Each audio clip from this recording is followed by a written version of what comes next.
It's the world's famous TITT. It's home team in the motherfucking No house. question. Philmatic. What we do here is tissue and the tape, and this is home of the what? It's the home of the MC, man. That's right, You already man. know. Respect Heat Holderz all day. We like to send a shout out to everybody that checks us. Please tell a friend to tell a friend. We're excited to do a part 2 to something that we experimented with earlier this year, man. Yeah, man. Got this old school, new school, man. Yeah. Try to kick the truth to the young black youth, man. Yeah, it's only right. Before we actually get into that, of course, we definitely want to give a shout out to the War Room Sports Podcast Network. Salute to the War Room. Thursdays from 6 to 8 Eastern Standard Time. You can check them out on WRSPN.com, as well as John Appetit. They drop a new episode weekly. If you want to know about food in the Philadelphia metro area, surrounding areas, tri-state, or even just food in other places such as Texas, New Orleans, South Carolina, DC, like these are definitely the people that you need. Everywhere you ain't never there. Like, yo, they really be on they man versus food, John. Yeah. So salute to the Burtons, doing wonderful work out there. Episode 100, man. They did episode 100. We still ain't get to the kitchen table, but we will we gonna make it. We'll get there. Definitely want to give you a shout out to give you some recognition, man. You're entering your prime, your permanent prime. My permanent prime. Your permanent prime. 39 Savage. Yeah, nah. For those that don't know, Phil is an original 49er. 4-9 is the day for him. So shout out to all the Aries out there. A lot of our favorite MCs, favorite. Fizzy Woe. Yeah. So those are two people that essentially we kind of pay homage to in this show every day, every time we do a show. Every time. So big shout out to them. Pharrell's another Aries that definitely influenced as well. So salute, definitely. Happy birthday to you, brother. Thank you, sir. And then of course, Phil. So we talked about old school, new school. For people that listen to that episode, they should know that involves us, the old schoolers, and then who? Oh, we got the new school. We got ladies and gentlemen, making her grand return. We got Miss 24 Jaded in the house. How you doing? Hey, how's everybody doing? Oh, we golden, man. Doing good. Definitely excited to build. Happy to have you back. Absolutely. Now, Phil, when you talked about this experiment, you said, all right, now what we can do is we can definitely pick her brain and we can actually be a little bit more hip. That's how you know you're old. When you say hip, man, when you say hip, when you say hip, you don't say hop after it. You gotta say hop like right after it. Otherwise, it's like a 5-second rule. If you don't say hop right after the hip, you got 3 feet in the grave, yo. Yeah, you're almost out of here. Ah man, hey, look, I'm happy to be watched. I'm happy to be watched, right? It's cool. But so we do this, and of course we want to get her take not only on the experiment as far as the album, but also just like current stuff that's going on, because we often talk to our sisters, talk to our nieces and nephews and whatnot, and our listeners may not understand them as well as we do. But Jay, we feel like we understand your generation. We understand millennials a little bit. I got some millennial tendencies. You know what I mean? Like Phil, you got some millennial tendencies to an extent. Not too crazy. To an extent, yo. I need my rap with words.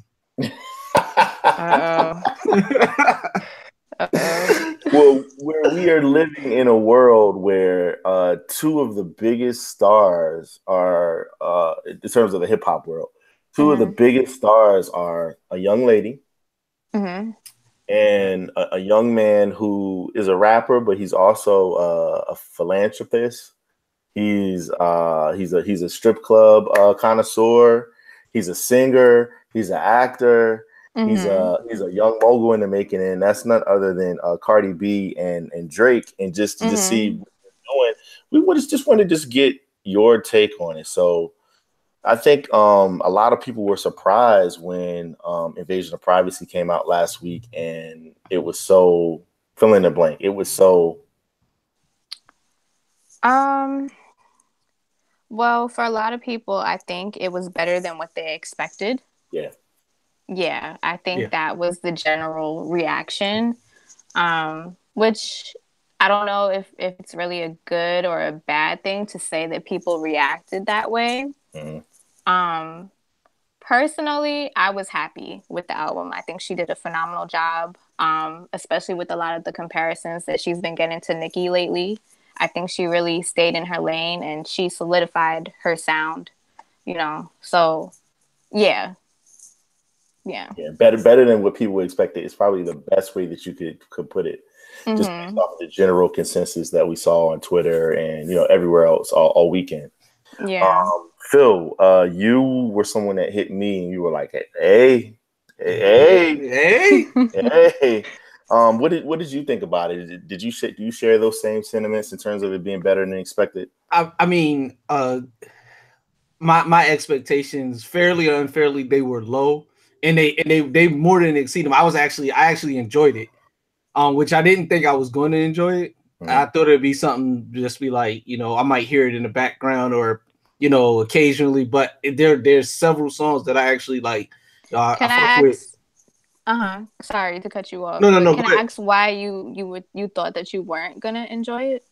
Because I'm more of a like lyric driven dude, more of a like substance, and like judging by the previous songs like Bodak Yellow and it's just I hate saying it's not for me, but it's not for me. I felt old hearing this shit like just like like I was like, oh man. I mean, there's no way to maintain your masculinity and be like, Lil. I didn't even want to. Like, I didn't even take it there, but that's a whole nother thing. Like, it's really not for me in that aspect. Like, she's definitely not talking to me. She's not, you know what I'm saying? She's also not speaking to your or my sensibilities. Like the things that she's talking about, I can respect and I can actually like the spin that she's putting on it. Yeah. In terms of like, when she said, I mean, well, like I got a bag and got my teeth fixed. Like, who can't relate to that? Yeah. Like I could use a bag. Right. I can use dental work. Right. Exactly. I mean? That's not the first thing that I'm doing with my bag, but it's definitely on the list. Mm-hmm. But so I mean, she has like kind of put that out there, and then also anybody that's just familiar with her, just from what she's done on social media, what she's done, on reality TV, where she comes from. So like anybody that likes the story of an underdog, there's no way that you could deny the fact that she's like just killing it. And that's the thing. I really like her. And so I was going to listen to it regardless because I genuinely want her to win. And even if, let's say I didn't like it, I would still want her to do well. I would still want her to do numbers just because I like her and I want her to win. That being said, I enjoyed it. And I said it, and people would be like, and you was one that said she can actually rap, whether she's writing it. You took it too far. I didn't take it too far. Yes, you did. You took it too far. No, I didn't. All right, this is what tell the people. I'm gonna tell the people exactly what I said. They know how I stand. I said she's better than Future, and I meant it. Okay. It is because she can actually rap, and he I think that's pretty solid. That's pretty solid. Thank you, Jade.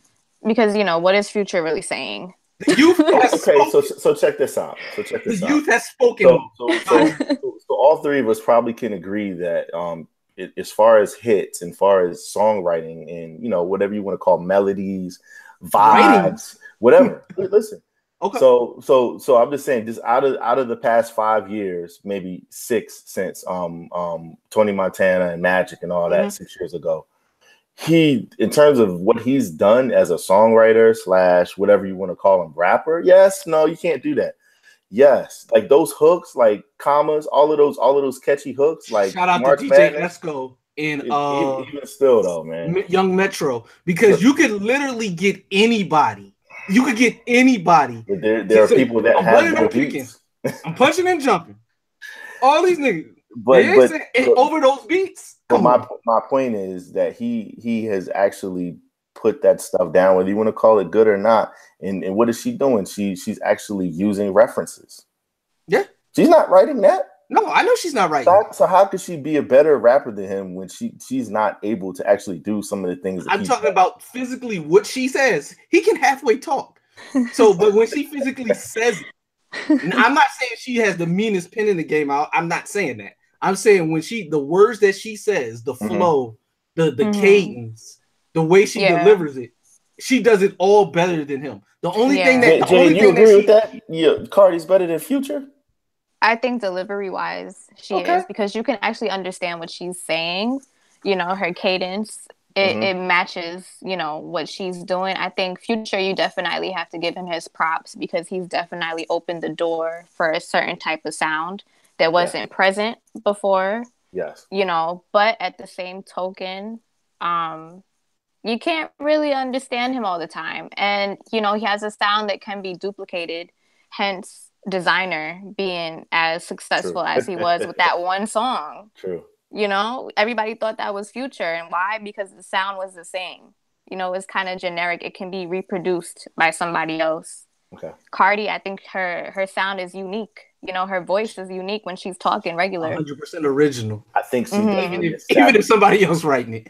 And I think she definitely established that. And I think within the past, like, 16 days, like, when we actually learned that she was coming out with her debut, because people were like, all right, like, when is it coming? And then, like, 16 days ago, it was like, oh, it's like top of April. So I think she has already kind of changed whatever narrative people had about her. And now whatever fault she said, like, oh, well, can she do it for an album? Is she another young MA? Like, it's like no, it's like everybody doubted her. Right. It's like, no, literally, like, no, she is a star. She did SNL. She did, you know, Fallon. Co-hosted Jimmy Fallon. Right. So it's about like to have a little car set.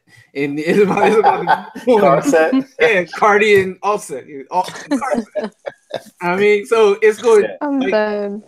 Yeah, nah. So I definitely wanted to give her props. Jay, we wanted to get your you know, your ideas about her, and then we're gonna transition it over just really quick because we don't want to spend too much time on this. But your man Drake is at 12 weeks at number one. It's starting to get a little ridiculous. He's approaching Boys the Men. He's heading towards the end of the road.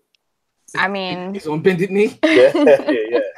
One sweet day, he might actually make it to you know, the top. You know, I mean, I think I've made it clear how I feel about Drake, and I get a lot of tell the people. Tell the just in case somebody's not familiar. This might be their first time they're getting familiar with your stance on Young Aubrey. Well, you know, let me start out by saying I was a huge Drake fan. Nothing Was the Same, I think, is his best album to date. It's still one that can be bumped to this day. But as of late, meaning I would say the last 2 years of his career, I think Drake has been extremely complacent and just getting by with mediocre work. You know, I didn't listen to Views. I didn't listen to More Life. I wasn't intrigued to. Anything that I heard about it afterwards didn't intrigue me to go back and listen. And anything that I did hear on the radio, it didn't do it for me. I feel like people... No life. Yeah. You know, people give him a pass because he's Drake and, you know, he's done so much thus far. But he doesn't really have that hunger, you know, that I think is required at this point. He's just coasting. Now when you say required, like, are you saying of the people or of what he wants? Because it's very evident what he feels like he should be to us. I think it's of both. Okay. I think it's of both. I think it's of the people. I think because people are letting him get by, he's just coasting. And I think even for the caliber of himself, because he knows what he's capable of. You know, he just hasn't been doing it. He's been riding this wave because he knows whatever he dishes out, people are going to take it. You know, I think the latest single, I think that dropped yesterday, Nice for What, with the Lauryn Hill sample, it's pretty mediocre, if I say so. It's pretty mediocre. You know, it's not, oh my God, but everybody's going to go, oh my God, because it's Drake. That's true. No, it's true. That's just what it is. There's a couple. I'm about to shed a tear. There's a couple places though, within a lot of places in America where that song is definitely going to fulfill its purpose. Oh, it's going to ring off like the let out of the club, yo. Yeah. It will definitely ring off. I think he's strategic in what he does. You see his last 3 records that he's dropped. Yeah. I will say, definitely in terms of being underwhelming, he definitely has had some moments. The Passion Fruit, the Khaled record from last summer that didn't do anything. Like there's just been some points where he's just kind of mailed it in. I agree, but I'm intrigued to see what's coming next, just because of the fact that he has the ability to kind of set the record straight, and maybe he will, or maybe he'll continue to coast.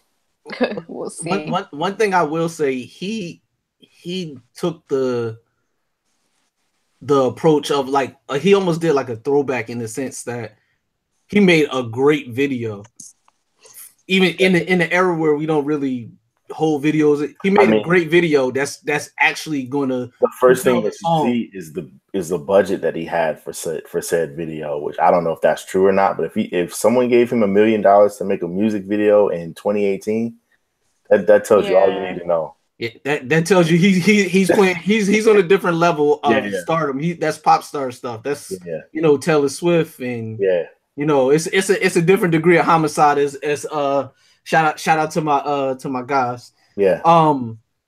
But no, like even with this latest song, the video for it is gonna drive the song. For even people that just thought the song was okay, they're gonna see the video and be like, oh, because real talk. I didn't hear the song first. I actually saw the video, right?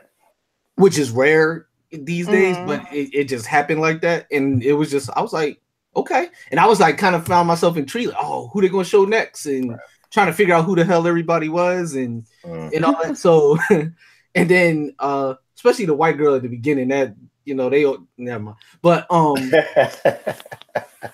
it was. I was like, okay, this is dope, and this is definitely gonna get him back to the Ellen couch, which is at this point he knows that he can rap, and I agree 100%. He does coast because he knows, one, people don't really listen, generally speaking, and two, he's Drake, and people are going to like it. Like, to your point, they're going to like it and give him a pass regardless. So it's going to get him. He's making, I think, safe records that'll get him to that couch, and get him to that Ellen couch so he can release his album. I think that was a shot by. Like, we'll get into that. With all that said, if you're Drake and you have all the influence that you do have, then why not use that to, turn it around and change the sound of music for now, because you have the capability to do that instead of just coasting by. Because if Drake was to drop another record like Stay Scheming, or to drop another verse like that, it would go, and people would, okay, let's switch to this sound because it's Drake and he's setting the bar, he's leading the way, but he's choosing to take the easy way out. And I can't expect that. I can't respect it. So it's like when people compare him to Tory, and people say all the things that they say about Tory, but I'd rather somebody that is hungry over somebody that's complacent. Yeah. But that's just me. I'm with you. That leads us into basically what we're about to talk about soon. I wanted to get you guys thoughts on just a couple more subjects before we move into the main course, so to speak. Now, Netflix, we know, has been very active in terms of the original content that they've been producing over the past 4 years or so. They've totally changed their business model from being the place where you get your DVDs in the mail to the place where now you essentially can stream like newer movies. Like, they're starting to come out with even more, movies that just came out of the theater, and then also the original content that their studio is producing. Now, one particular genre or culture that they have not neglected, of course, is one that we know and love, and that's hip hop. That's right. From the Get Back, the dollars that they put into that with promotion and actually, renewing it for a second season, even though it got canceled. to all of the different documentaries and things that they have that are available. The first place you could see Stretch and Bob's documentary, if that wasn't on their site. Exactly. Roxanne Shante movie. They did their the Organized Noise documentary. Exactly. So and then there's a couple other joints up there too. That they did their hip hop revolution. Yeah, hip hop revolution. So anyway, so here we are with Rapture. It has a lot of artists that people are interested in, from Logic to Davies. Did I say his name right? Davies. To 2 Chainz, to Rhapsody, Nas, to right? Yeah. A Boogie with the hoodie. Have you had a chance to check out any of the episodes so far? I have. So far, I checked out the episode with Nas and Davies, and then I had to check out the one with A Boogie. Of course, yeah. I had to. No doubt. And what'd you think just overall? I mean, was it good to kind of get that behind the scenes look? I think it was really interesting. I liked the concept and how they chose to like unfold each story pretty much. I thought it was original. It was a fresh way to tell a story. I really liked it. it. That's how I felt. I mean, I haven't gotten through all of them yet. I saw the Just Blaze, which people were saying was probably one of the top 2 or 3. Saw the 2 Chainz. And T.I. probably be one that I check out next, along with Nas. Get the source up. Phil, you're the on the couch guy. You're the one that's our TV expert, movie expert. What'd you think about it? Well, my better half hasn't gotten through them all yet, but me on the solo, I've watched all 8 episodes. Little biased, but my favorite one was probably Rhapsody. I think that's the one where I learned the most stuff, like things I didn't know, and probably A Boogie. I didn't know his story as much, but Rhapsody, just seeing her journey, knowing like where she started and seeing where she is, like every time I see anything having to do with her, it just makes me smile, because I said it like 3 years ago. I thought she was the best woman to ever touch a microphone, and that was before any of these albums ever came out. And now she's making me look somewhat smart. And it's just dope to see, and I enjoyed it. And of course, seeing my guy Esco is always dope to learn something new about him.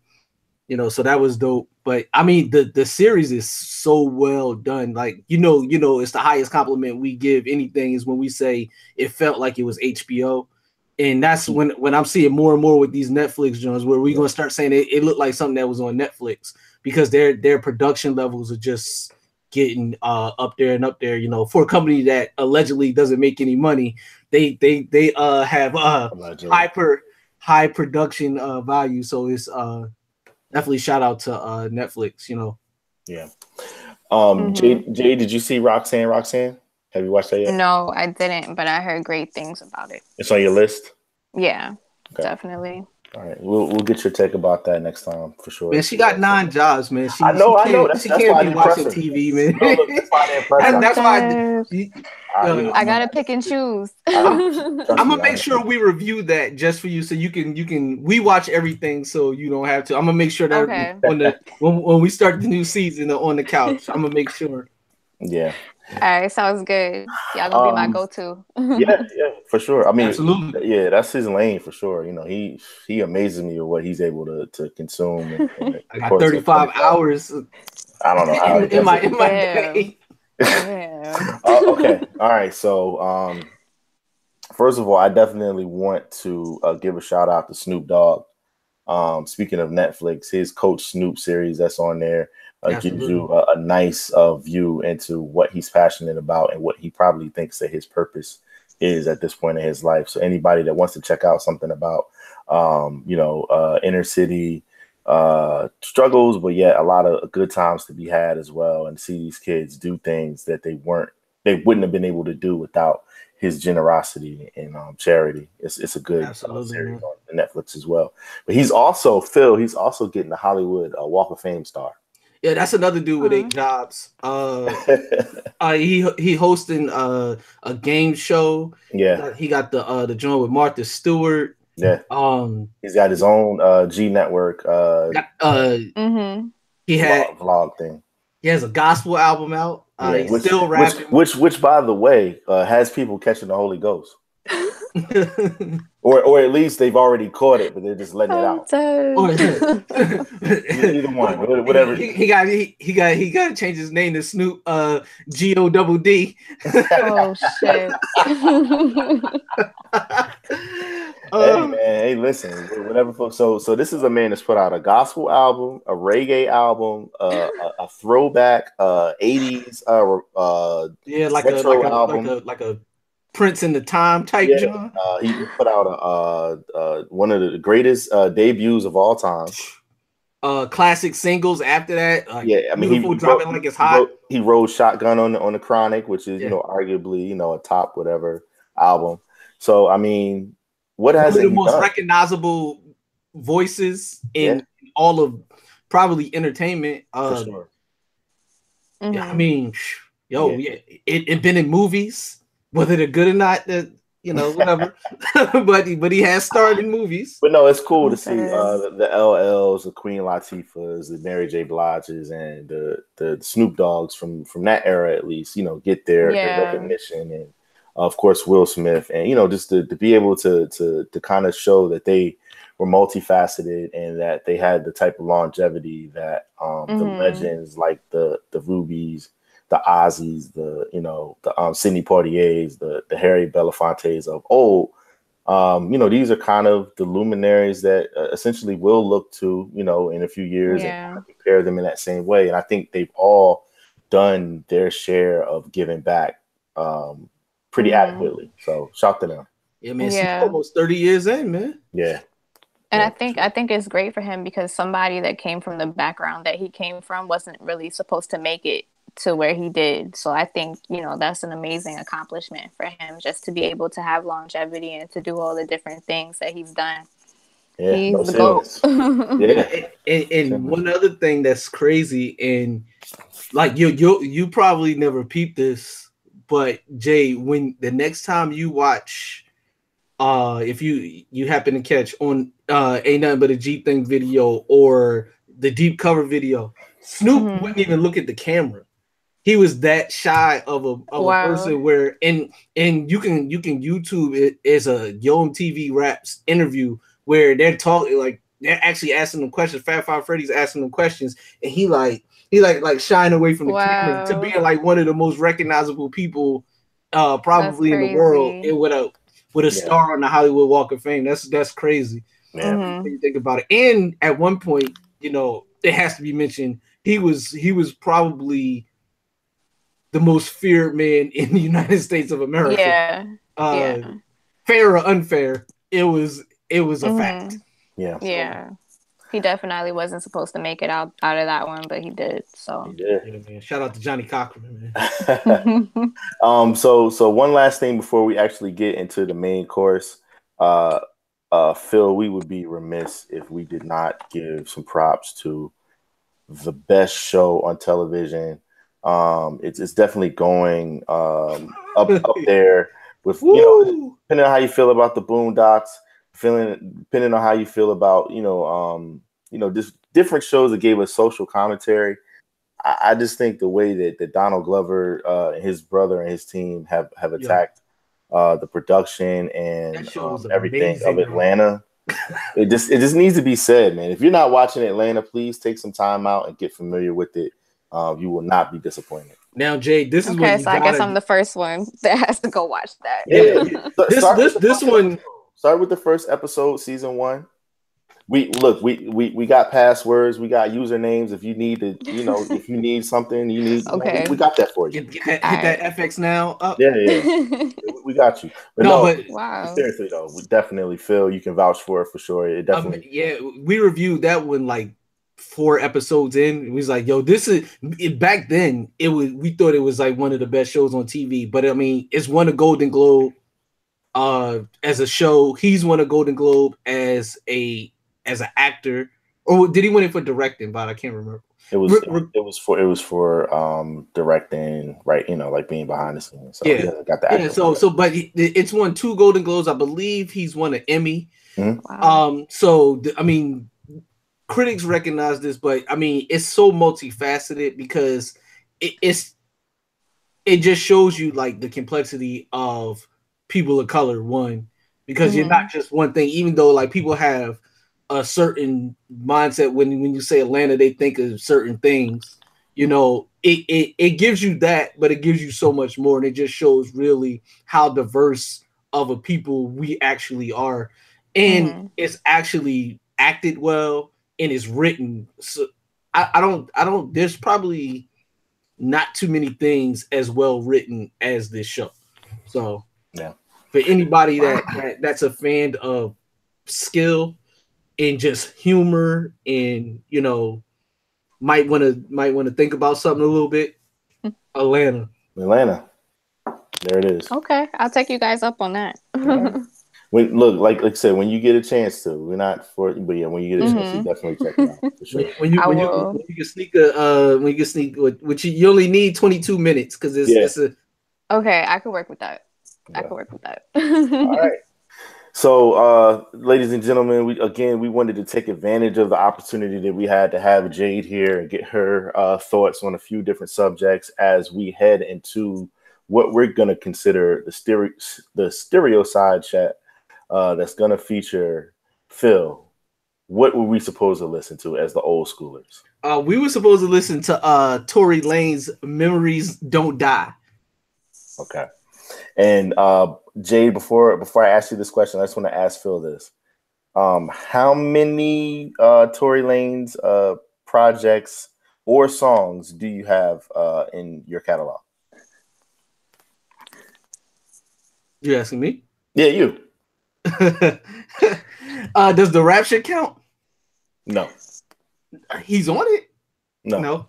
I got the 5 Fingers of Death from Sway. Okay. In the morning. All right. There you go. I got the first one and the new one. Okay. Or the latest one, I should say. There you go. Okay. All right. Now, Phil, we of course we commissioned Jay with the task of doing what? Visiting. I was going to almost say revisiting, but this is actually visiting. Yeah, visiting. First time ever. Young Padawan Jade listening to Eric B Rakim's classic Paid in Full. That's right. Now, depending on who you ask, this is a turning point in hip hop. Yeah. This is the first time the onion got unpeeled. This like for basketball fans, essentially, like this was like the shot clock, the 24-second shot clock being implemented into the NBA. Before that, teams were on a different. The score was like 7-8. Exactly. They would hold the ball, and they were there for one thing and one thing only, and that was the brick of sweat. And when Rakim, and then when it was done, they go back to their job in the mills, right? But no, when Rakim said, "I came in the door," I said it before, and everything changed from there. Yeah. And we wanted to make sure that it's a definitive line in the saying. Yeah, but we wanted to make sure that Jade, that we, as your as your guys, we wanted to make sure that if nothing else, you have certain albums under your belt, and for sure. Definitely one of the ones that we wanted to have was Low End Theory. We got that under your belt. Now we could get a little heavy. So now we can get into you're gonna have to take the belt out. You might have to get an extra loop in that. Yeah, you might have to. Thanksgiving. Yeah. But we can get into the Paid in Fools. We can get into the Straight Outta Comptons. We can get into A Nation of Millions Can't Hold Us Back. We can really get into the meat and potatoes as to where we are right now. And Paid in Full is only right that we start there, right, Phil? I'm excited to talk about this album, man. This is the Rakim for many people, especially he is the GOAT for a huge majority of people, from your greatest rap stars, whoever you consider the greatest, that's who a lot of them look at as the greatest, and many hip hop fans consider him to be the GOAT. But so it's so serious that guys don't even want to talk about what he's done in the past 10 years. They don't even want to really talk about what he's done in the past 20 years, if they're being honest with themselves. Hey, they don't really have to talk about anything that he's done in the past 30 years, do they, Phil? They don't. because this you know, this is like winning like the Super Bowl and the NBA championship all at the same time with paid in full, because it's really a demarcation in hip hop. So you could say everything before that, and we do have friends that literally say everything before that is something else, right? And then everything after that is influenced by this one album. So in that respect, whether people think it's the greatest album in hip hop history or not, that's not really the point. It's so much of the quality of the music, but the importance of the change in the style and the change in the culture. So with that being said, Jade, Eric B and Rakim's Paid in Full. Go. I mean, it's definitely a lot to dissect. I think it definitely seems to represent a turning point in rap. For me, before I even listened to the album, just, you know, from the imagery that I was getting, it really gave me like a Run DMC kind of vibe. Like a Dapper Dan type of. I originally thought they were from Harlem, which, don't judge me, but you know, I got that vibe from them. I could definitely see. I mean, that's why the movie got the name that it got. Right. Mm-hmm. Yeah. So learning that they were from Long Island was pretty significant, because I feel like it kind of brought into a blend into the culture of music at that time, to show that people from outside of these areas that were doing music could also do music and do it just as well, if not better. So I enjoyed it. I enjoyed it. I think Rakim's style of rap definitely inspired a lot of the people that came after him. You know, he really used imagery and storytelling to his benefit. I feel like it probably really inspired the styles of Biggie, Run DMC, DMX. I could see why people would credit him, you know, with being the one that, the legend, the GOAT, I guess. Yeah. I could see that. Now to just before you move on to your next point, it's interesting that you mentioned X, because that's a good take. I like that comparison, because of the fact that for the most part, I mean, in the 20 years that we've known X, the 20 plus years that us as the public have known X, we've seen him smile three times maybe, and two of them was for a movie. right. So the same thing kind of goes with Rakim, in terms of like, yo, like, I'm just a serious dude, like that, like, just, you never heard of anybody ever running down on Rakim. Nobody's ever pressed him, you know, that we know of, and there aren't any stories of that, just because he just was a guy that he's just no joke, and he just was respected. And I think people just respect what he did for you know, for hip hop, and, you know, just for Black people in general of that age. Like, you know, he's like really like a treasured guy. And I think, you know, in some respects you could say that about a lot of legendary rappers, but in some respects, like, X is that same way too. Like, you're never going to really hear about somebody running down or pressing X either, because it's X. You know, like, and I like that comparison, to the extent of how serious you know, he was. They both were. So I see what you mean. Yeah. I think what's also really admirable about him is that his delivery always seemed to be really chill and laid back. You know, he just was kind of swaggy with it, where he didn't really have to do the most. So I think that probably is what, you know, made a lot of people respect him as well. Yeah, because it was very different from what was being heard before. Because it was much more like a party vibe. Like, we're going to clap your hands, everybody. You know, it was that kind of it was that it was that kind of vibe.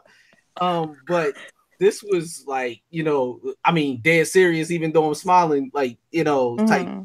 So when you take that juxtaposition, it gave people a whole new, like, oh, I don't have to, you know, I don't have to put on the leather jumpsuit and, you know, thigh high boots, and I can wear regular clothes and rap about stuff that's, you know, around my waist, you know. So it was just, you know, in so many ways, not just the music, but the imagery, like from like just like what you said, like what he was wearing, him and Eric B, their style that became, you know, I don't know if they were the first ones to, and probably, you know, people in the, you know, D-Boys and everything, but they brought it to the masses. They brought it to, you know, you know,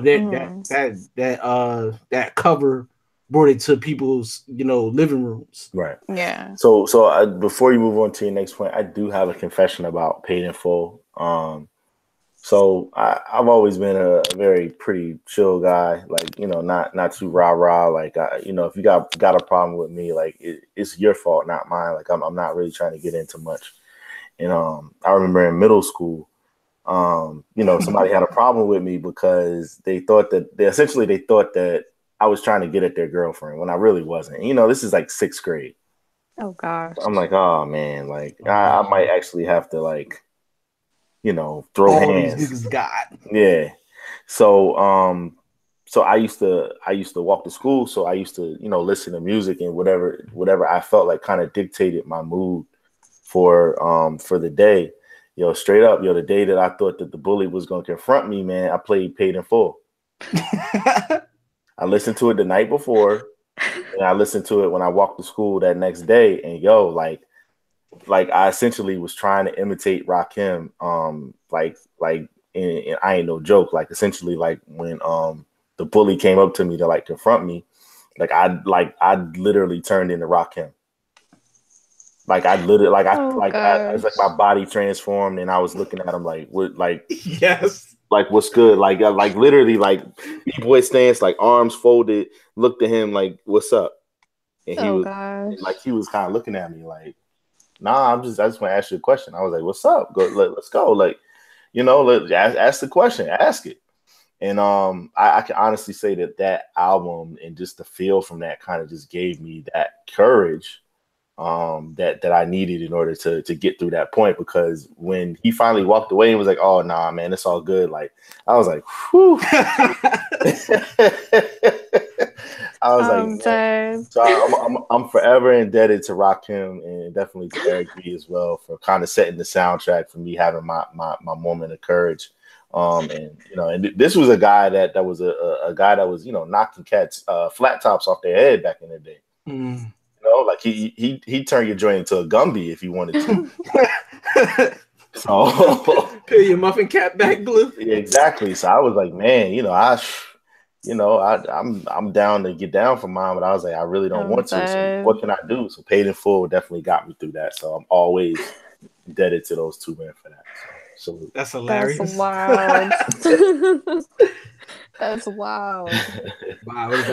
But Jay, you can see how like a kid, especially like I was like 11. Like, you could see how maybe a kid could be listening to that. Maybe I wasn't supposed to be listening to that, but I mean, it was like there wasn't a lot of cursing, so my mom was all with it. Like that's the one thing about there was only like one curse word, right. I think. That's what I'm saying. So like there was no sticker. Like I was good. Like I could knock that all the time. So that was one of the things I also loved about him, was that like I didn't have to worry about that because my mom would be on me about like some of the like explicit stuff. And I think it probably had that effect that it did on you because of his confidence that he exuded when he delivered. Exactly. You know, that's a big part of it too. Exactly. Yeah. I can't quite remember what I said. I know it wasn't what's good because cats weren't saying what's good back then, but it was more so just like what's up? Like, what's up? Like, what's up? Like, yeah, like what you gotta ask me, fam? Like, what's up? I'm the S, the I, the B-A-D. You hit it with the as the rhyme goes on. Yeah. I went from Rakim back to Daffy Duck after that. I was like, whoo, boy. But I mean, and for me, Vi knows this story. This album is special for a lot of reasons, but one, my aunt, who we called the general for a lot of, she basically ran shit, and she absolutely loved Eric B and Rakim, particularly You Know I Got Soul, which was like her favorite song in the world. Just being fans of music, James Brown, the James Brown samples, and it connected, that era of music listeners to for us at the time was the new school. So it was a way to bring them in. And because, like Vi said, there was no curse on it, and it was literally a groove, that would be played in the clubs. Like, that was club music at the time. So I mean, and I'm a little kid at this time, but I have older, cousins and aunts and uncles and things. So that's what they played. That was their club bangers. That was their tunnel banger.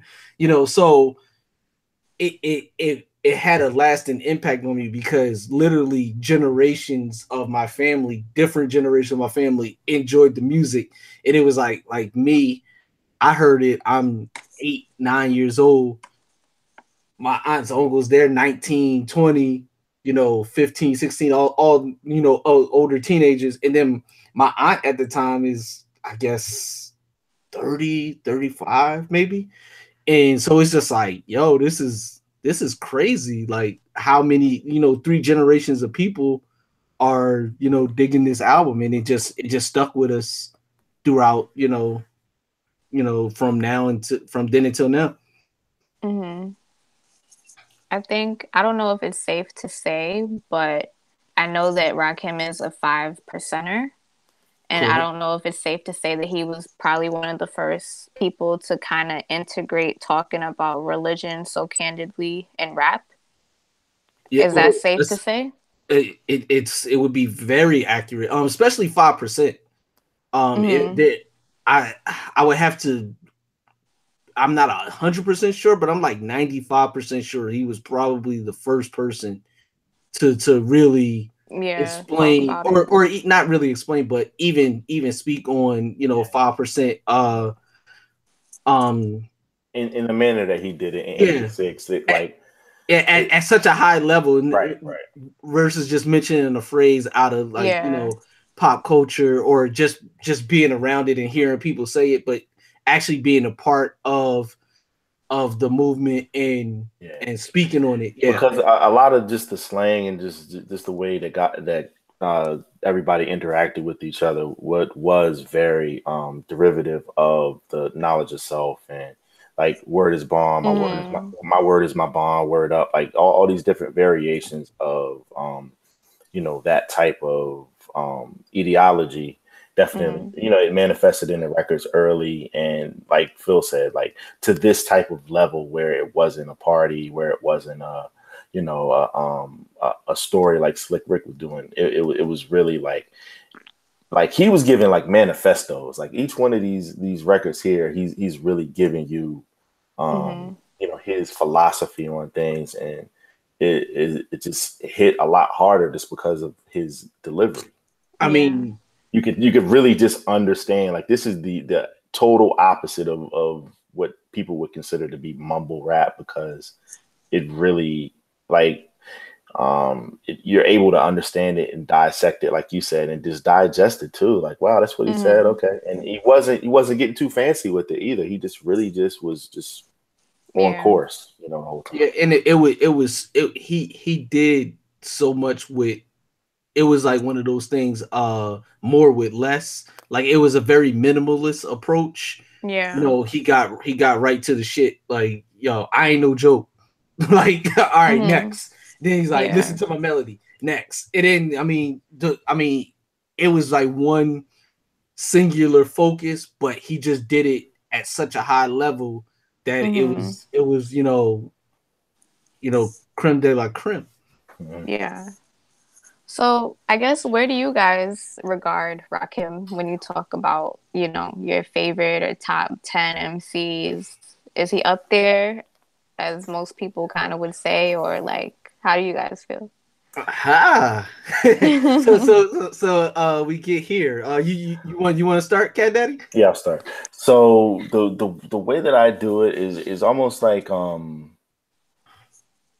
it's like when people say who are the best MCs and who are the best MCs that are out, and when you say out, like people that put out an album in the past year, and you omit Jay-Z, right? Because it's one of those things where it's just like it's not even really fair to put him in that same type of realm with these other people, and it's just there's a different type of reverence for him.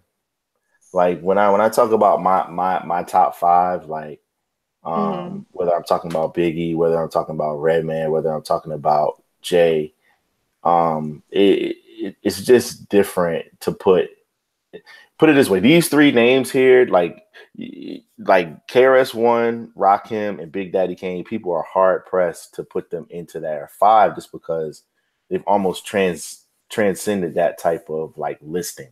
Yeah, and Kool G Rap too. I would put in there. Yeah, he's kind of like in a three in a possible. Like people, but definitely the three you mentioned, and then some Kool G. Yeah. So it's just tough to even put them into that type of categorization just because they've just transcended everything. Like literally, like they have their own family trees. Like you can look and you can see the Rakim family tree. You can see the Kane family tree. You can see the KRS family tree. And you can definitely see the Rap family tree. Right. All over. He might have the biggest family tree out of everybody. Yeah. So because all the gangster shit. Right. So that's what I'm saying. So it's tough to even bottle them into that. But for my money, if I'm really talking about Rakim, it's more so I'm putting him up against those other three guys I named. Okay. Like when we do the tit for tat, we say Rakim or Kane because those are the only two people you can compare them to. It's because it's almost not fair because of the eras. It like the best way you're not a huge sports fan, are you? No. Okay. All right. So because the only way I can really explain it is like there was, like the way that the game of football is played now is totally different than when it was played in 1970. And those guys, the games wouldn't even translate because they could just do stuff then that you can't do now. Like it's literally illegal, to hit people a certain way and all kinds of stuff. There's totally different rules. So the way that even from like 1987, 88 to like 1995, it's worlds away. So it's so hard to compare them because or even somebody like for example like Lil Wayne. Lil Wayne has put out like maybe like 400 songs. Like that's more songs than the four people we just mentioned combined. Damn near. Yeah, right. I mean, I'm just saying as far as because it just wasn't the way that it worked back then. So it's hard to compare in that kind of thing. But that being said, Rakim is one of the most influential artists in terms of hip hop ever. He's right there with your Tupacs, with your Public Enemies, all these people that are, you take away the actual things that they say out of their mouth, just their presence is influential. And that's what Rakim is in terms of his importance to the culture. He represented a point in time that made everybody say, if I'm not rhyming like that, then I don't need to be rhyming. In fact, if I'm not rhyming like him, they're not going to let me rhyme. And if I'm not following this style of rap, because everything before that is gone. you know, and you can literally see the line in the sand where people that were rapping after him, it's different. So in that sense, he's held in such a high esteem. Do I have him as my greatest MC? No, but that's more so because I just think that people learn from what he did and it evolved and they made it better. They took his blueprint and made a better version of what he did, in my personal opinion. Yeah. So I love the dude, but it's just one of those things where people look at him in a nostalgia way, to where they can't get past the fact that, you know, that there might be somebody better. It's almost like how people look at, you know, sports. Again, that's the only way when you say, oh, that's, you know, like an old guy like me might say Joe Montana is the greatest quarterback ever. And then people will be like, but Tom Brady, you know, he's done this, this, and this. And then you got to try to explain why it's different. It's you're comparing two different things. So it makes it hard. So answer that's understandable. Yeah. That's understandable. Yeah, so I don't even think I really answered the question, but it's a very difficult one to answer without getting into a real. We could probably do a whole show on those four guys. Now, I did want to just give some facts about Paid in Full before we transition over to Memories Don't Die. You may even like some of these facts, Jay. You may recognize some of the things I'm about to talk about, but so originally from and this is just, you know, stuff that Phil and I know, but this is just common knowledge about this album and the way that they constructed it. Originally, they were down with Russell Simmons, and they actually had a deal through 4th and Broadway. This is back when the record companies would scour and look for different records to buy and, you know, try to build their company based off of one single record. And Paid in Full definitely did that for 4th and Broadway, which was also home to Juvenile Hell, which was Mobb Deep's debut, before Def Jam kind of took over for Eric B Rakim. But one of the ill things about that was Marley Marl, who, you know, of course, is regarded as one of the greatest producers of all time, out of Queensbridge. A lot of the album was recorded in his home studio, you know, which was home to, you know, a lot of records that were cut, but also Power Play Studios as well. And Power Play Studios was originally, it had bounced around a little bit, but the Power Play Studios that we know was 3812 30th Street in Long Island City, New York. Hometown. So automatically, that particular section of the city, section of the area, got a lot of traffic from rappers just because of Marley Marl, because of the team that was there. And pound for pound, it is regarded as probably the greatest hip hop studio of all time.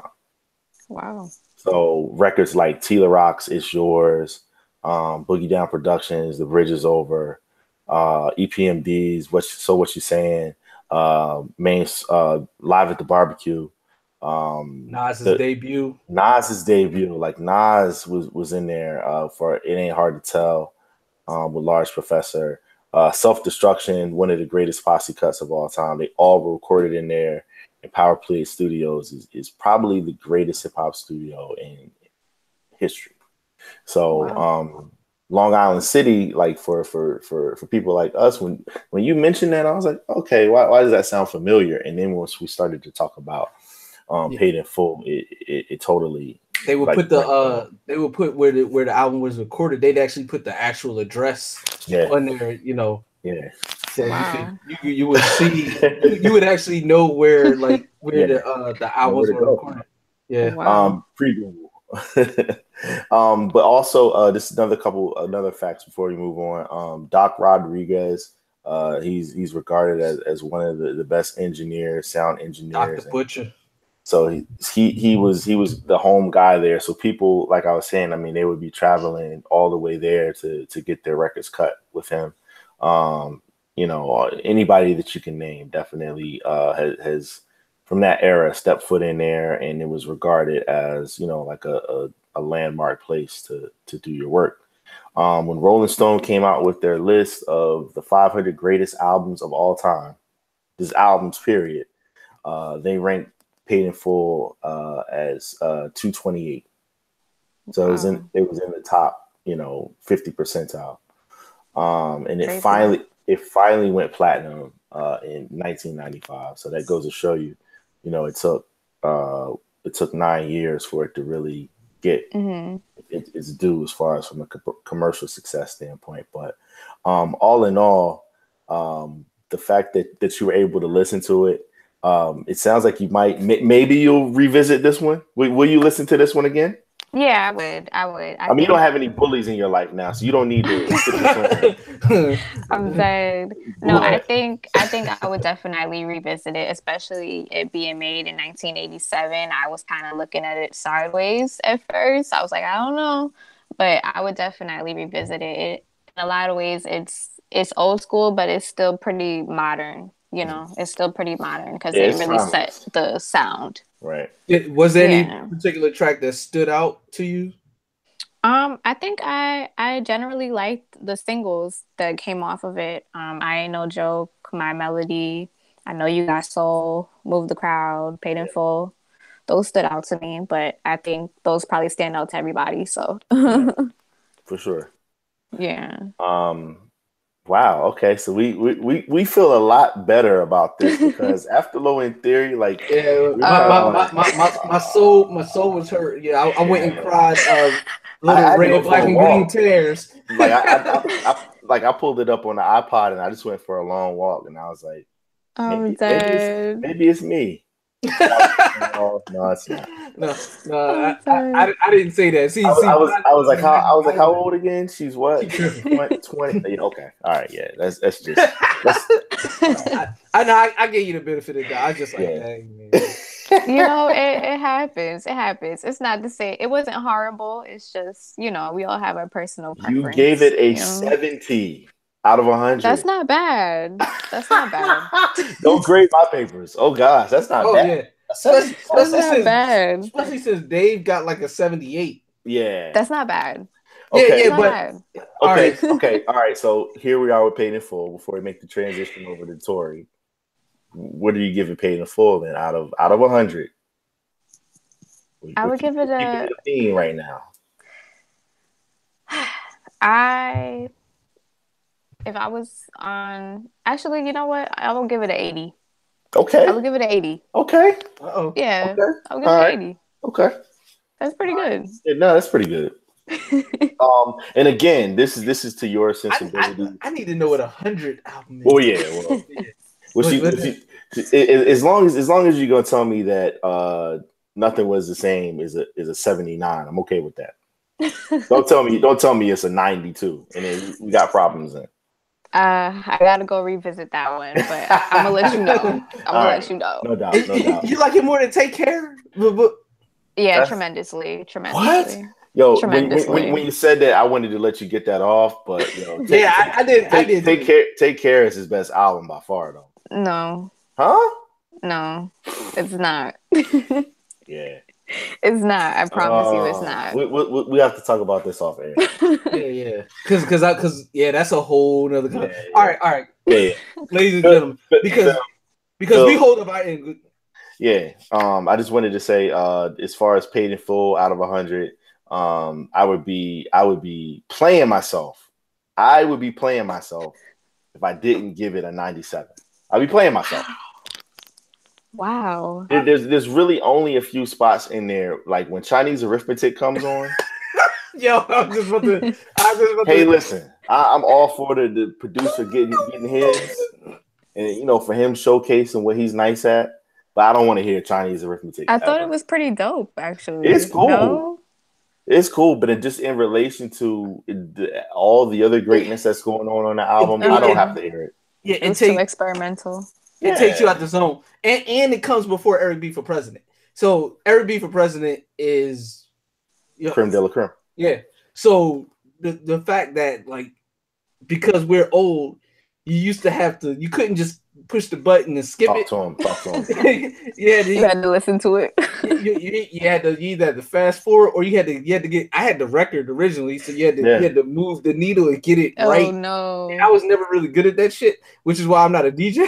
Yeah. So to get it, Damn. but anyway, it messed up the flow of the album. Like if it would have came at the end, then I would have been like, all right. If it would have been track number 9 instead of track number 8, and Eric B for president was before it, it would have made a world difference. For that alone, I give it a 93.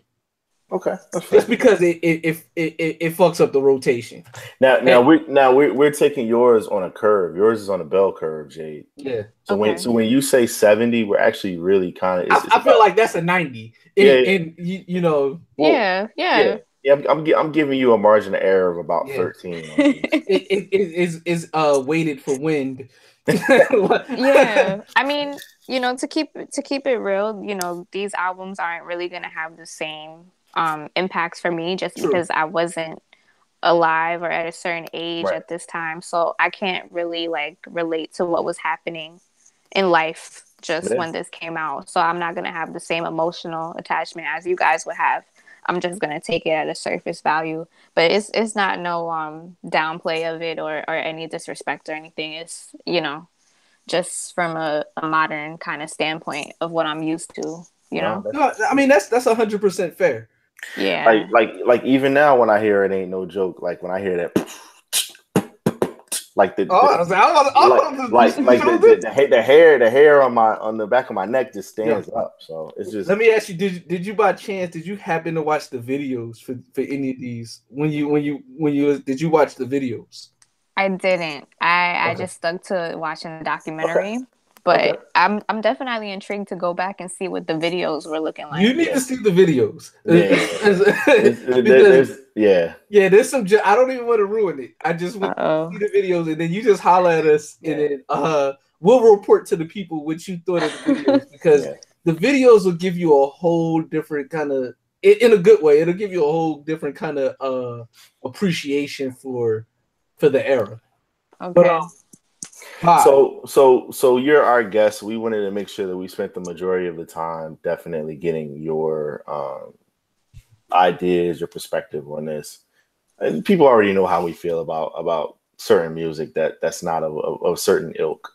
So we're gonna go ahead and you know, definitely hold up our end of the bargain and talk about Memories Don't Die. But you know, our listeners be holding it up. Our fan base, they kind of know where we stand, and it'll be interesting to kind of juxtapose the two. But don't turn your radios off. Just rock with us.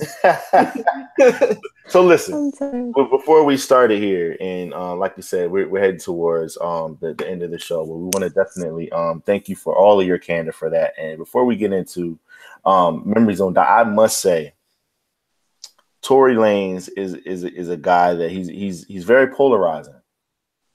So he can rap, you know, he's nice. Like I'm gonna go out on a limb and say he's nice. I think he's nice, agree. Right?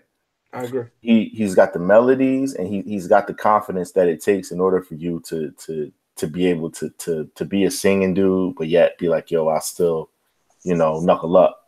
So the one thing that I like about him is the fact that he seems to be pretty fearless. Yeah.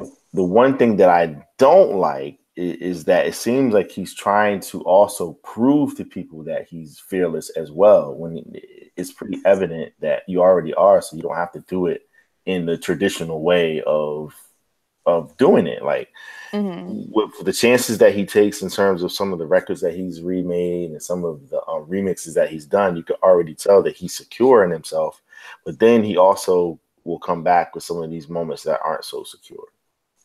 So that's where I am with him. Overall, though, if I'm at the party and you play that Controller remix, you know, the joint that he just totally he washed Drake on. He just totally took Drake's record. Take that, fuck that. Facts. He took his record and destroyed. Like if I'm at any party and I wanted to go up, I can put that on. You know, like that's a winner right there. So he already gets a thumbs up in my book for that. But as far as the album goes, you know, it was tough to get through. I'm not gonna lie to you.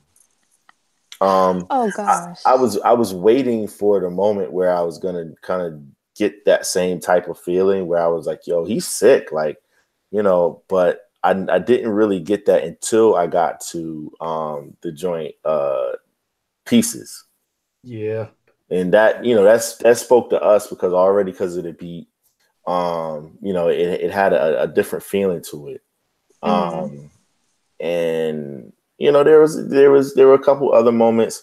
I know it. I don't know where we stand right now, but I can admit that I am a Fabulous fan. So I was excited to see that he was on Connection. You probably wasn't excited about that one. Me? No, I'm talking about I'm talking about Bob. You probably wasn't excited about that one after you heard it. I mean, when I heard it, I was like, Fab did his thing as far as like kind of keeping the lyrical bad boy analogy going through his verses.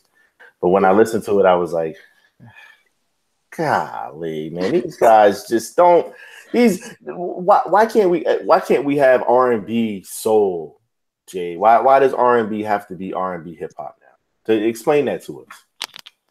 Why does it have to be that way? I mean, because it's not a lot of soul left. A lot of these people don't know soul. It's not the popping thing right now. It's not what everybody wants to hear. So they're not gonna go with it, you know. Unfortunately. But I feel like, you know, when you look at the Daniel Caesars and you know, there's a couple guys out here that are trying to make soul music a little bit, but there's a young lady that we know. Well, yeah. I'm speaking from the male perspective, but definitely shout to Mamuna and, you know, AKA Muna Fresh, Mumu Fresh, the Vintage Babies. Check that out if you haven't.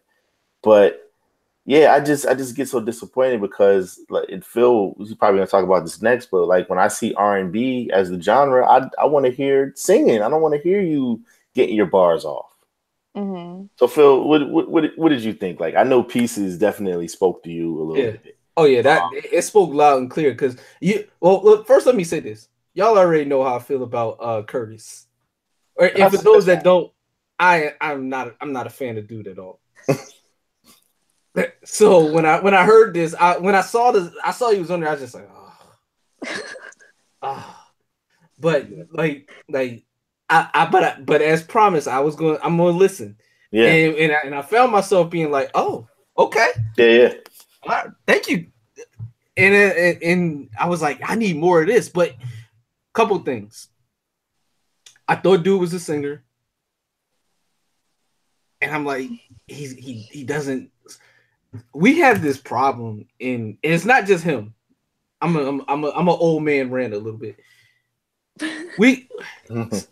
Rappers want to be singers and singers want to be rappers. Little Fame said that, you know, in what 2000? No, what year was that? It was 2001. 2001.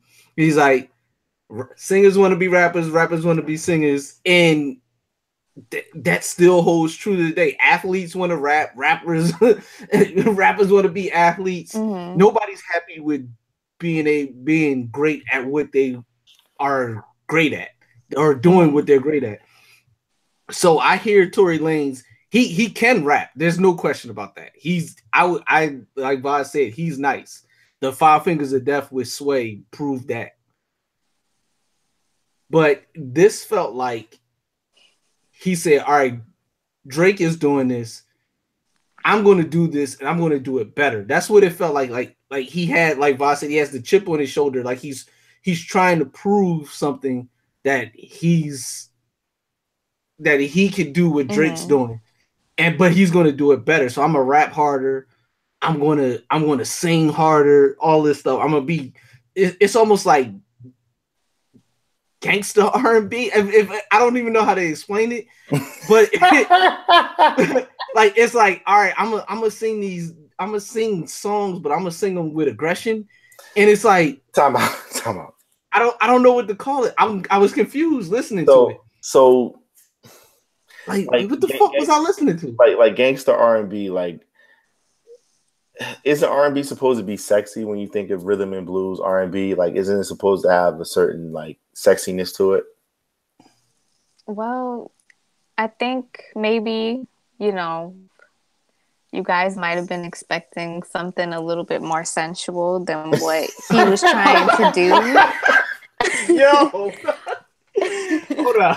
Not even to say it like that, but like it's not Chicks Tape. It's not called Chicks Tape for a reason. Right. You know? So okay. All right. I don't know. I see what you're saying. I mean, because I know what we're getting ourselves into because I know what he does. Like he's a hybrid. Like he has bars, but he also has vocals. So, you know, they go hand in hand with how he makes his projects. But man, I was just wanted to hear a little bit of. I didn't want to hear none of that shit. What's the first joint? I do this. I do this.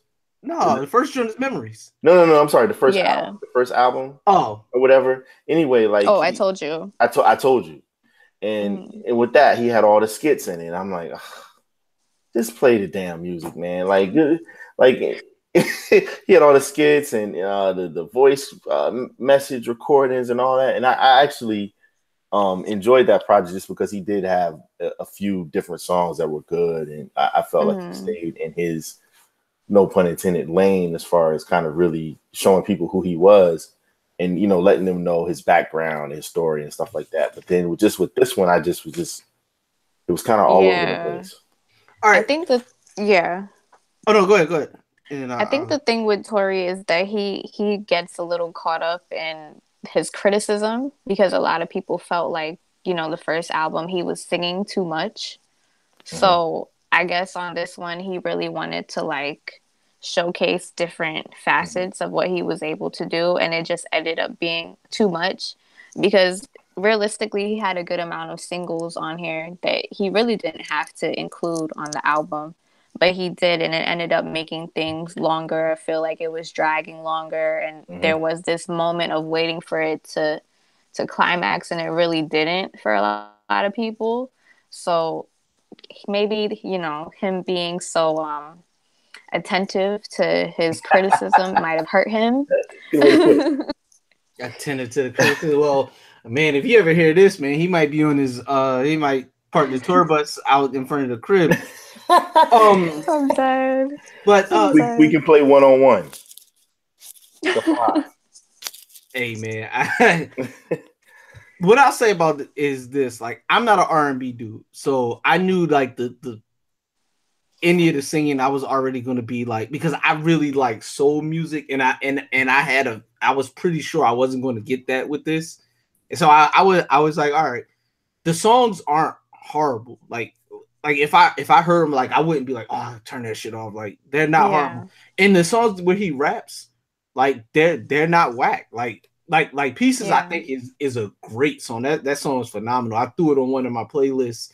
I actually I want to get this right because I'm looking at you like Real Thing featuring Future. You just told 3 jokes. Don't Die.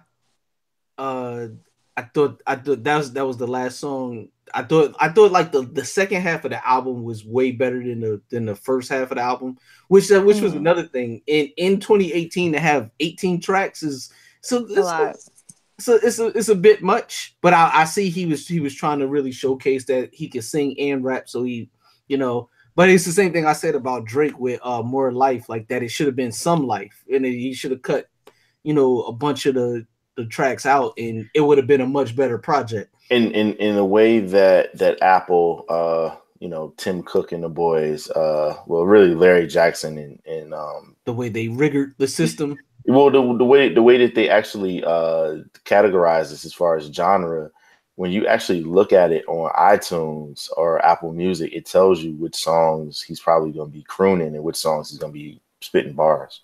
Yeah. So for me and Skirt, terrible. They're R&B soul. Like when you go look for them, they're R&B soul. 48 Floors is R&B soul. And connection is R&B soul, as well as Hypnotize and Happiness Tell Me. See, I listened to Entitled. Right. Because I want him to get his 33 cent instead of his 18 cent. Instead of 18. But the rest of the joints were categorized as hip hop /rap. Yeah, and so like I said, there's some joints like, and I think on a couple of the joints like the I think it's Old Friends and New Foes. Yeah. I think that was like, there's like 100 people that sound like that. Like that kind of song. It was nothing. It was very, I think, generic. It's not saying that he can't rap. I just feel like you could walk outside your house and get 10 little young boys that could do that. I mean, so it didn't make it like it didn't stand out. You know, he'll get more props for it because he's considered a singer, and he's a singer that's rapping. But if he called himself, you know, quote unquote, I'm a rapper, and he did that song, it'd just be like, eh. Yeah. So I'm curious, Jade. Like, so is this in your rotation? It's in my rotation. Okay. I don't have to play it all the way through. I definitely have songs that I like more than others.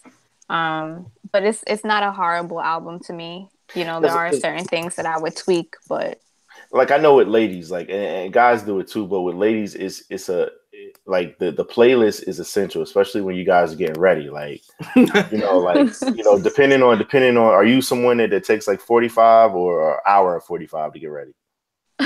Or 45 hours. I feel like 45 is pretty solid. But yeah, so anyway, like the playlist is very important. So like yeah, this would hold me down. This will hold me down. I can work with this. You could throw this on and then throw on, you know, maybe. Okay, all right. Because I'm just curious, like, whenever people like the way that we listen to music has changed so much. It's like there's certain things I won't listen to in the car, but I can listen to at home, and vice versa.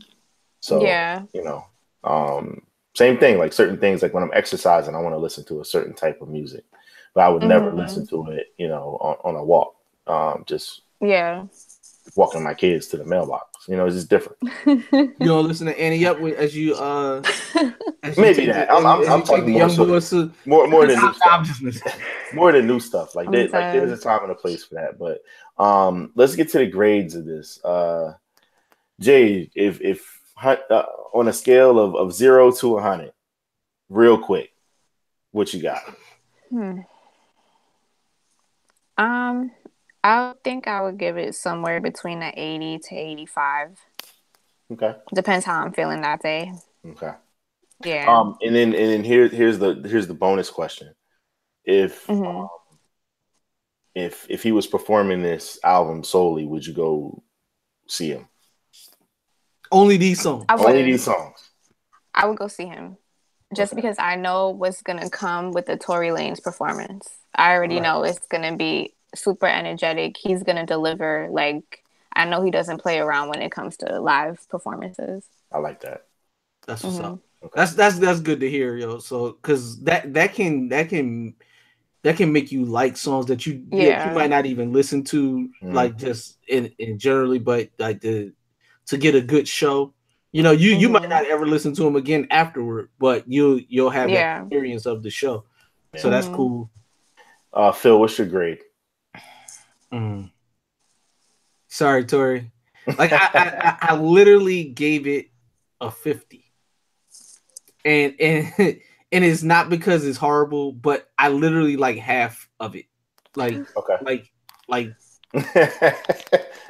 mathematically. Yeah. I literally like there's like if I could cut 9 of these shits off and leave 9. We be in the house. I could. You could make a mean memories don't die part 2.1. No, some memories die. Like skirt. Yes. Yo, just the fact that like that just shows you how influential. Is that a Migos thing? Like is that their thing? Is skirt like theirs? Like, do they own the skirt? I don't know, honestly. I'm still trying to figure out where skirt skirt came from. But you know, we can't forget the fact that Jay-Z is saying it too. No. I got a problem with that old nigga saying it like, for real. Yikes. Like, no. Hold on. Let's talk about that. Yikes. What did you say happening? What did you say about Drake?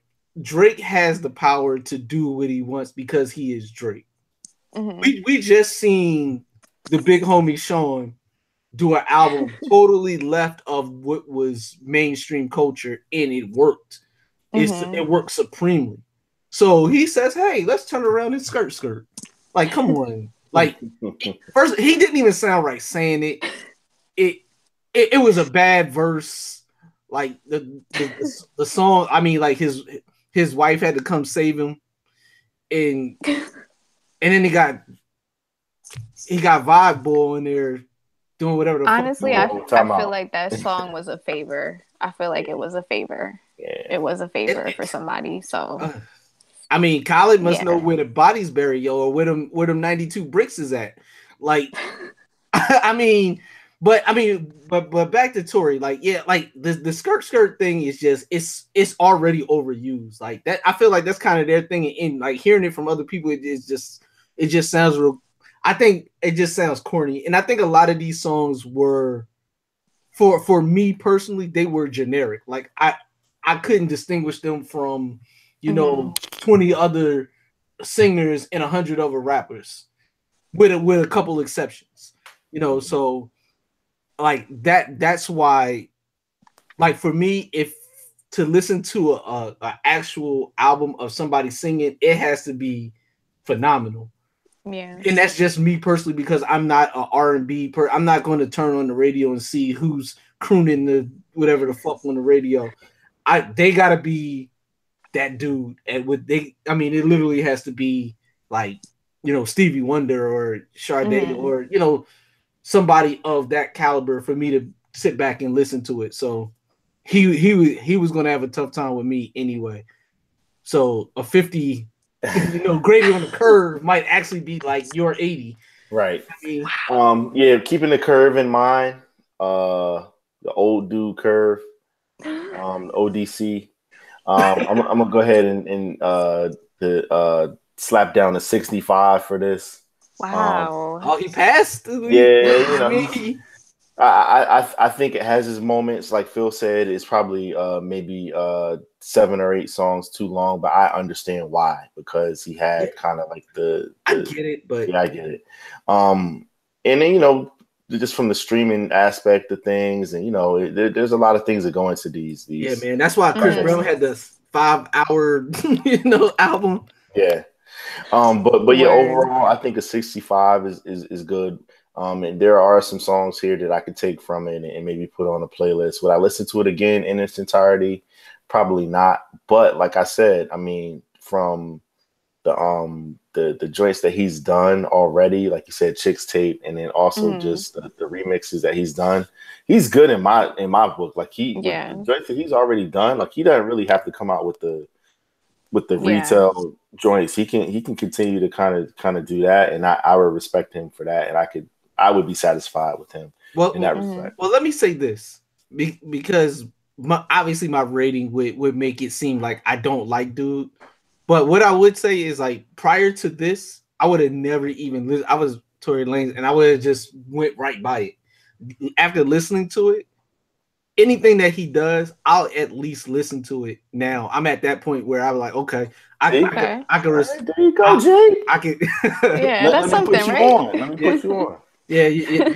I've been put on. So I'll give him a listen. I'm not saying how it's going to go. It probably, but I'll be objective enough to at least listen and say, give okay, it a chance. And then I can pick and choose what I like and what I don't like. Jay, what's your favorite Tory joint? Period. Like that he's done so far. His favorite Tory song?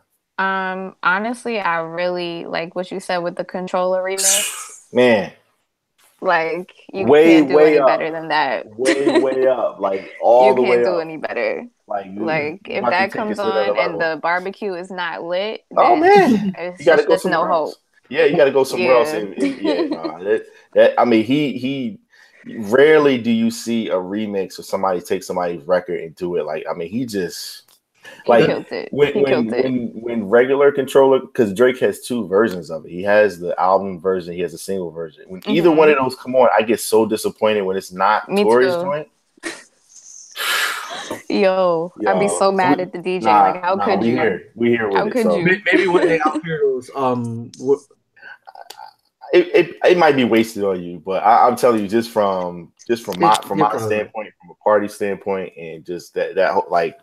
I mean, you know me better than anybody. Is it something that I would listen to? No, you would listen to it and you would be like, okay, I see what he did there, type of thing. But you wouldn't be like, you wouldn't be impressed. Nah, he wouldn't be impressed. I mean, if all right, so knowing Phil, if you put both records beside each other and you say, yo, who did the thing to this record the best? He would say Tory, but he wouldn't. Like, you see how we are? Like, we're like, yo, if the barbecue's not lit, if the party's not lit when this comes on, you gotta leave. Like, he's not gonna be like that. Yeah, because you know what I'm playing at my barbecue. I'm playing Low End Theory at my barbecue. or you're playing Take Care. Take Care where Drake is crying half the entire time. See me, I skip all of those. I'm talking about Over My Dead Body. I'm talking about Lord Knows. Shot from me. Just them two alone. Nah, he's crying on those two. He said as long as the outcome is income. I mean, like, Jade. So listen, everybody. We appreciate everybody that has listened to these 2 episodes that we have now.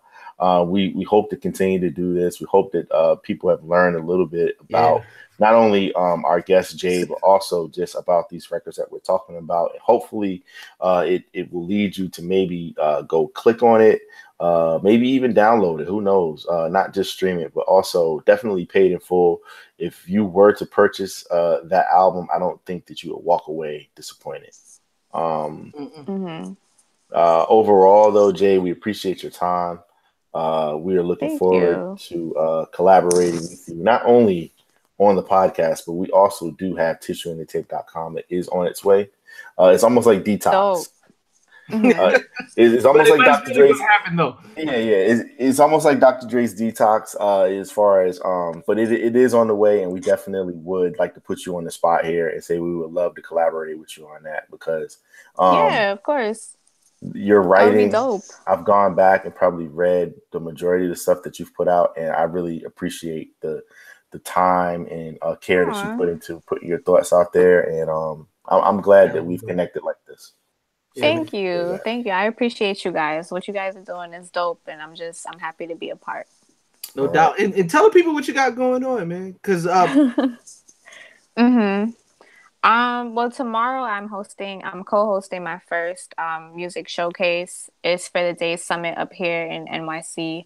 And basically what it is. By tomorrow, she means last week, because by the time you hear this, it'll be. But go ahead.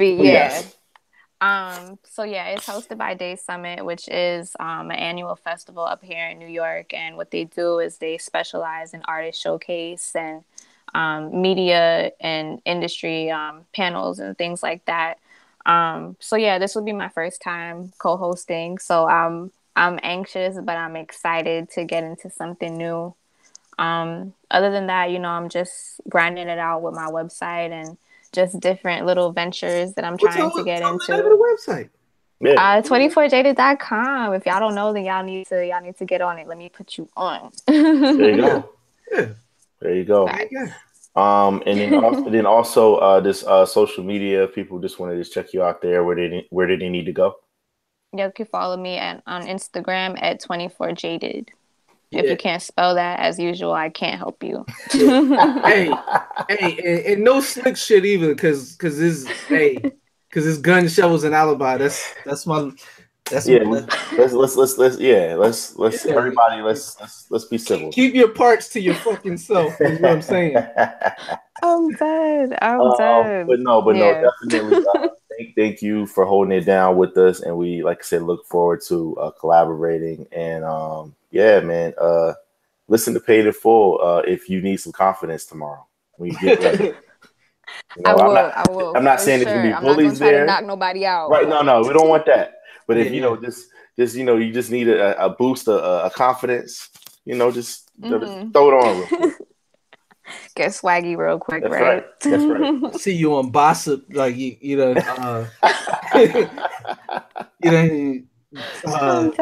gave somebody those local hands, girl knock some girl out in Brooklyn. There you listening to Rakim. There you go. I told you ain't no joke. But no. Thank you everybody for listening. Philmatic, take us out with the fader. Okay, gang. Hey man, I just want to thank everybody for all their birthday wishes. I definitely appreciate it, man. Old man Logan is I'm feeling good, man. One more year till my man vibe. Yeah.